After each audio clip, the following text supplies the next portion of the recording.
बिहार सरकार ने राज्य के राजकीय अनुदानित मदरसों में पारदर्शिता और शिक्षा की गुणवत्ता सुधारने के लिए एक बड़ा कदम उठाया है। शिक्षा विभाग के नवनियुक्त सचिव विनोद सिंह गुंजियाल ने राज्य के सभी जिला अधिकारियों को एक पत्र जारी किया है। इस आदेश के तहत सरकारी सहायता और वेतन अनुदान पाने वाले सभी राजकीय मदरसों की जमीनी हकीकत का पता लगाया जाएगा। सरकार का मुख्य उद्देश्य ये सुनिश्चित करना है कि सरकारी धन का सही इस्तेमाल हो और छात्रों को गुणवत्तापूर्ण शिक्षा मिले। इस जांच प्रक्रिया को निष्पक्ष और पारदर्शी बनाने के लिए ब्लॉक स्तर पर एक विशेष 3 सदस्यीय कमेटी का गठन करने का निर्देश दिया गया है। इस कमेटी के सदस्यों का चयन संबंधित जिले के जिला अधिकारी करेंगे। कमेटी की कमान प्रखंड विकास पदाधिकारी या अंचलाधिकारी के हाथों में होगी, जो इसके अध्यक्ष बनाए जाएंगे। उनके सहयोग के लिए प्रखंड शिक्षा पदाधिकारी को सदस्य सचिव और क्षेत्र के एक स्थानीय सरकारी हाई स्कूल के प्रधान अध्यापक को सदस्य के रूप में शामिल किया जाएगा। ये कमेटी पूरी तरह से स्थानीय स्तर पर जाकर काम करेगी।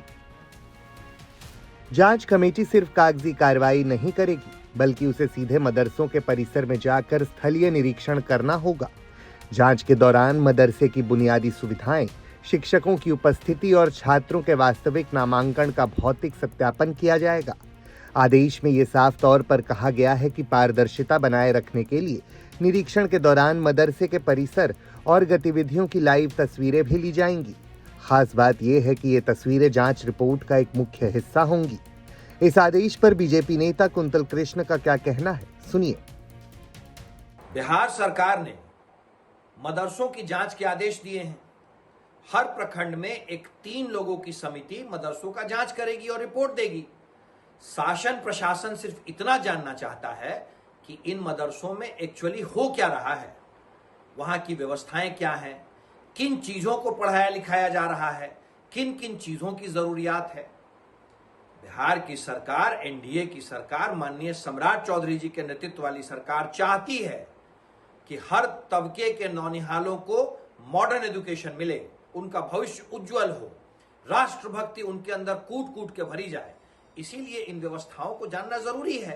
मदरसों को सरकारी अनुदान मिलता है, टैक्स पेयर्स मनी खर्च होता है, कैसे खर्च हो रहा है ये जानना बहुत जरूरी है।